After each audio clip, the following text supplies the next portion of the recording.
Today's going to be an exciting episode. In order to grow, you need systems. We never took any money. We never took any business classes. We hit stagnancy. We suddenly realized that we were really disorganized and we needed more structure and clarity.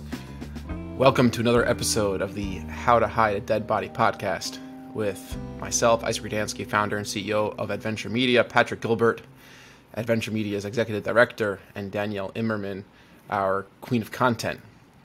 Thanks for joining us. Today's going to be an exciting episode. We have a lot to cover. We're going to talk about org charts and hierarchies and management styles and all sorts of interesting things. Just to kick things off, a few days ago, Patrick sent a company-wide email, slide deck, accompanying video titled State of the Union. And in it, Patrick outlined a lot of principles that are going to be implemented to spearhead our company's growth through this transitionary period that we're in, which we'll talk about. To give some context, Adventure Media bootstrapped our agency. We never took any money. We never took any business classes. We really just focused on doing good work. And that was a fun environment, and it still is a fun environment. And we hit stagnancy in that model, which was basically bring on really highly intelligent people that were obstinate, irreverent, highly creative, highly intelligent, nearly impossible to manage, difficult to hold accountable, and have them do good work.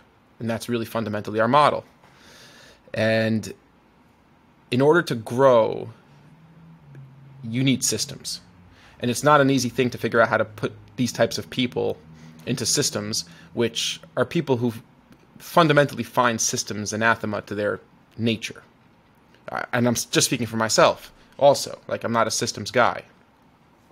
So, Patrick, what did you identify? At what point did you see, like, what we have going is great, but not something which could sustain a larger architecture? Really, it sort of came to a head around the end of 2020. And it was an important juncture for us. I think of all of society, it felt like we were moving on from what was a very hectic and weird year. And we also felt that impact as a business. And if you take a step back, our team grew substantially in terms of sheer quantity of people here over the last 2 years. And I think we suddenly realized that we were really disorganized and we needed more structure and clarity. There were things that used to work well and used to like be a part of our culture that were just kind of second nature that were starting to fall apart. So what does the org chart look like? What did it look like before? And what is the ultimate goal? And what is the aim of an org chart now? Like in the direction that we're heading?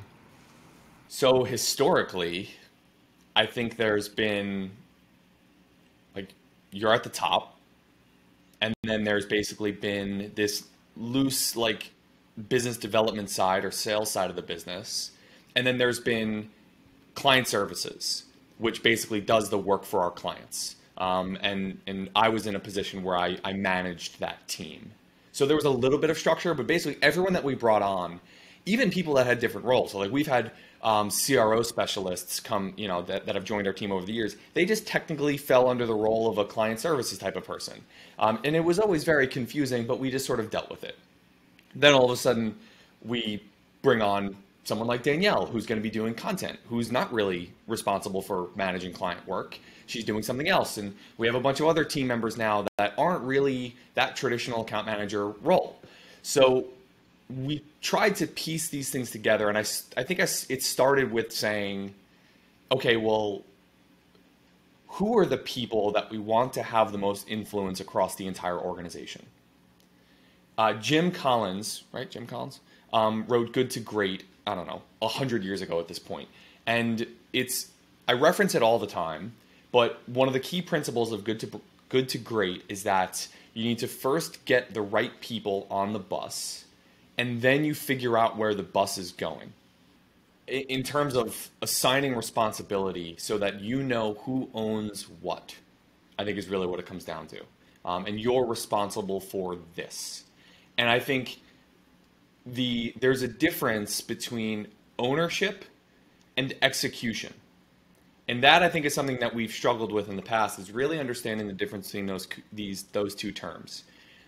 If you are accountable to something, or if you are accountable to something, it means that you own it.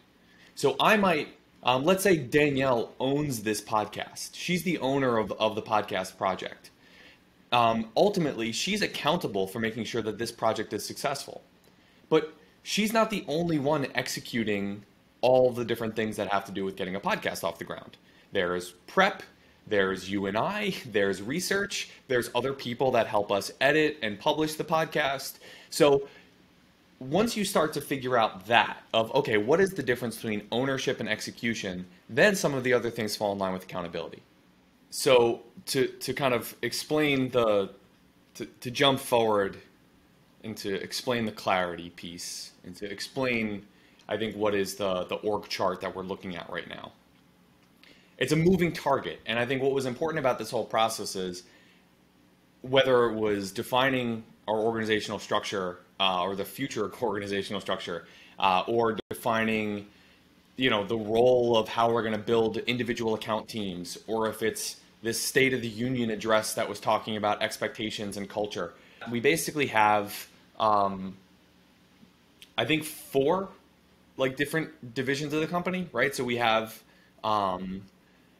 client service, which is sort of working very closely with the clients, so on and so forth.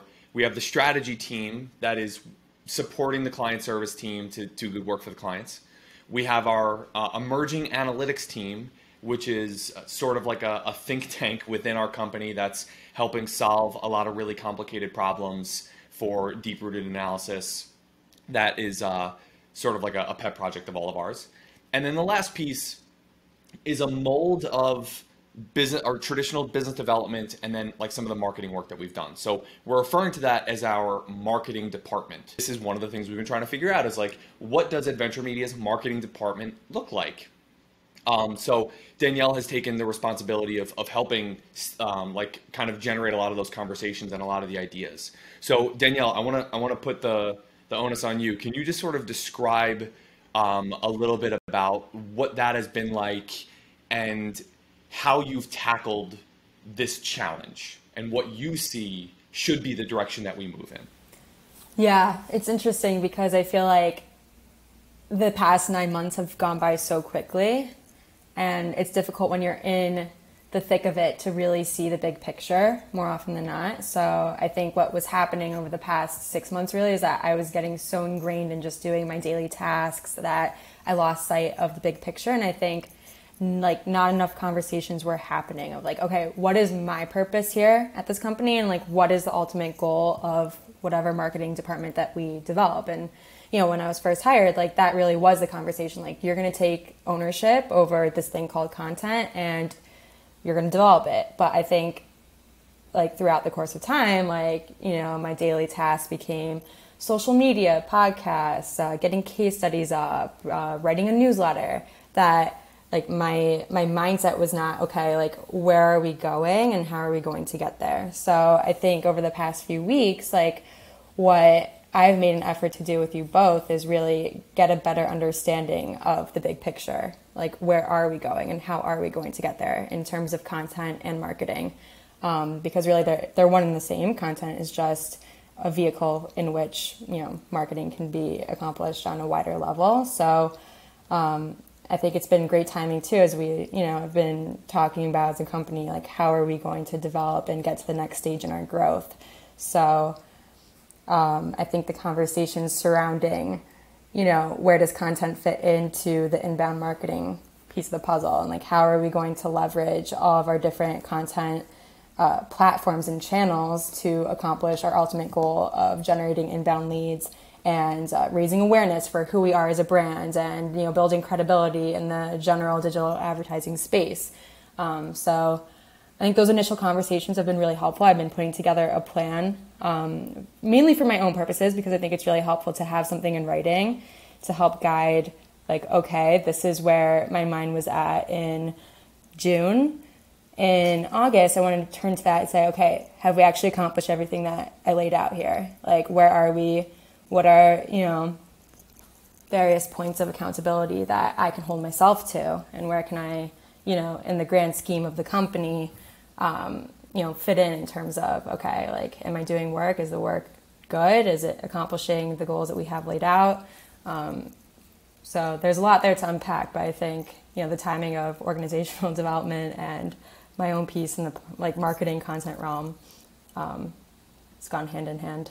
I've learned a lot over the last year or so about person-organization fit. It's a real thing. It's not just about skill set. I mean, we've always known this, and we've always seen this but it's so important.